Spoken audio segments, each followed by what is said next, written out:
Sekang Kimsa dan Jerry dari Kang Financial Advisory dan CC Advisory.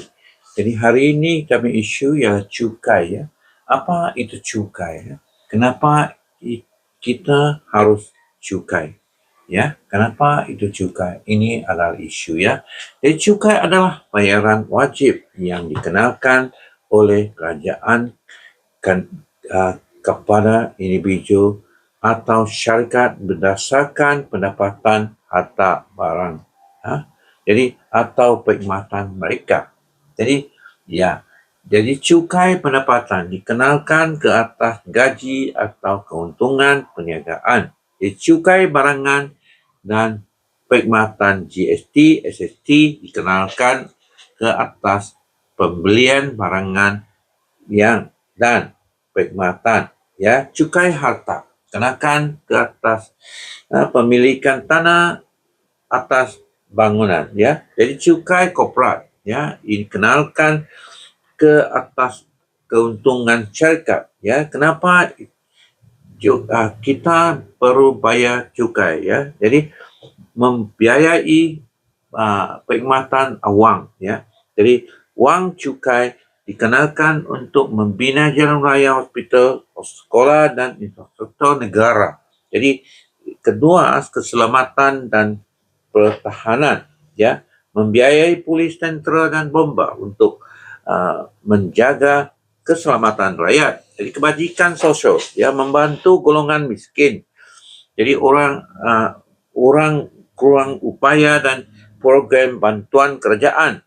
Jadi pembangunan negara, jadi mempunyai projek pembangunan ekonomi jangka panjang, jadi kewajipan undang-undang, jadi tidak membayar cukai boleh menyebabkan denda atau tindakan undang-undang. Jadi cukai adalah sambungan rakyat kepada negara apa yang kita bayar hari ini kembali kepada kita dalam bentuk kemudahan dan perkhidmatan awam. Jadi sampai sinilah saya jemput Jerry untuk jelas sedikit tentang hal ini. Jerry? Okey. Kesan cukai terhadap perancang kewangan rakyat Malaysia. Kesan atas pendapatan bersih. Cukai pendapatan menggunakan wang yang boleh dibelanjakan. Satu contoh saya akan beri. Pendapatan kasar gross 50,000 selepas dicukai, selepas kena cukai 1,800 menjadi 48,200. Ini hanya contoh saya. Rakyat perlu merancang bajet berdasarkan pendapatan bersih bukan kasar. Ini penting, kena rujuk perancang komplesen dan juga accountant belesen. Right? Betul. Mendorong perancang juga mendorong perancang simpanan pelaporan. Kerajaan menawarkan pelepasan juga menggalakkan simpanan EPF, KWSP, insurans, kapur, SSPN, tambang pendidikan, private retirement scheme, wakaf dan zakat.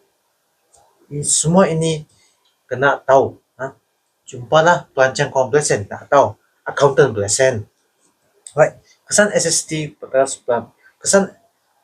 ke atas pengharian, cukai jualan dan perkhidmatan. SST menaikkan harga barang tertentu, menyebabkan rakyat perlu menyusun semula kutam perbelanjaan menjadi barangan alternatif yang lebih murah, merancang pembelian kasar dan teliti.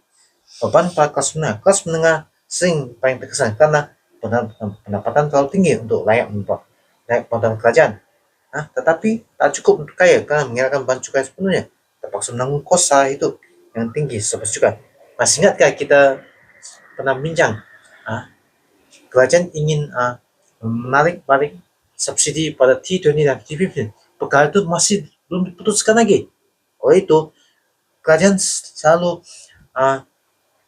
mendapat tahu orang yang pendapatan tinggi, terutama kelas menengah, merasa beban untuk membayar cukai. Oleh itu, perkara ini belum lagi diputuskan oleh kerajaan lagi.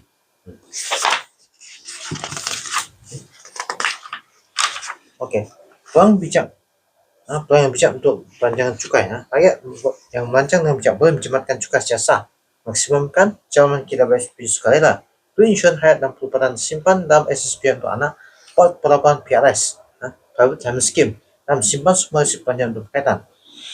Setakat ini saya penyampaian. Terima kasih.